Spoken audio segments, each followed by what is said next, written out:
उत्पादक शेतकरी अडचणीत आले आहेत। अक्षरशः कवडी मोल भावात कांदा विकावा लागत असल्यानं शेतकऱ्यांचं उत्पादन खर्चही निघणं अवघड झालाय।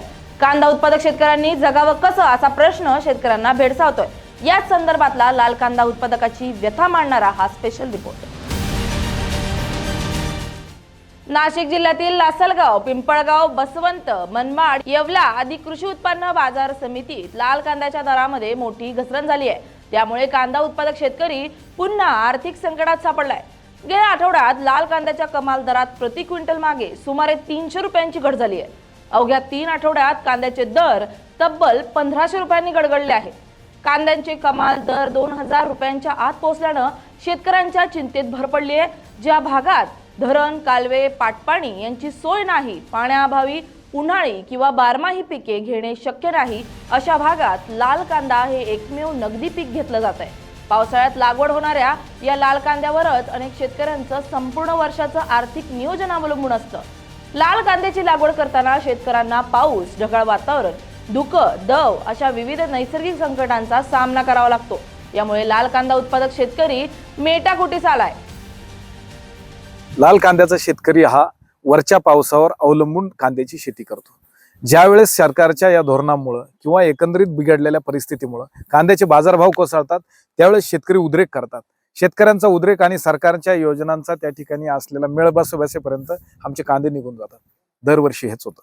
एकतर आम्हाला कोरडवाहू शेती करावी लागते आणि त्या कोरडवाहू शेतीच्या माध्यमातून कांद्यासारखं नगदी पीक करण्याचा आम्ही प्रयत्न करतो। आमची त्या ठिकाणी जीवनमान उंचावण्यासाठी आम्हाला तेवढाच एक आधार आहे। जीवनमान उंचवायचं सोडा, आमचे हातातोंडाची गाठ पडणं सुद्धा मुश्किल झालंय। अशा पद्धतीचा खर्च आम्ही करतोय आणि उत्पन्न मात्र आम्हाला निम्म्याहून कमी होत आहे। याकडे सरकारचं लक्ष जाणार का, याच्यासाठी आमचा या चॅनलच्या माध्यमातून हा प्रयत्न आहे।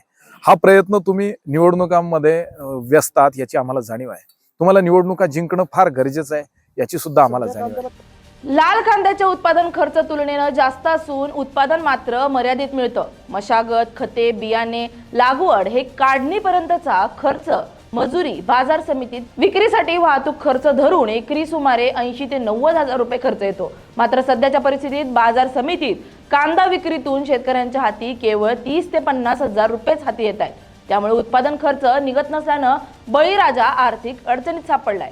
सरकारकडे एवढीच मागणी आहे का सरकारनं थोडी शेतकऱ्याची जाण धरली पाहिजे। नुसताच शेतकरी खूप हवालदिल झालेला आहे। शेतकऱ्याच्या मागं खूप खर्च आहे। प्रत्येक गोष्टीसाठी प्रत्येक गोष्ट त्याला उभी करायची, कारण एक वर्षी खूप पाऊस पडतो तर एक वर्षी पाणीच नाही पडत, तर ते या सगळ्या यंत्रणेत शेतकरीच भराडला जातो। त्यासाठी सरकारनं शेतकऱ्याकडे लक्ष दिलं पाहिजे आणि कमीत कमी कांद्याला शेतकऱ्याला 2 रुपये भेटतील एवढा तरी भाव दिला पाहिजे। सध्या बाजार समित्यांमध्ये लाल कांद्याची आवक सुरू झाली आहे। सुरुवातीला 3000 रुपये प्रति क्विंटल इतका दर मिळाला, मात्र सध्या दरात घसरण चढ उतार होऊन आता 1500 रुपयांपर्यंत मिळते। तर दुसरीकडे खते, बियाणे, मजुरी भरमसाठ वाढ झाली आहे।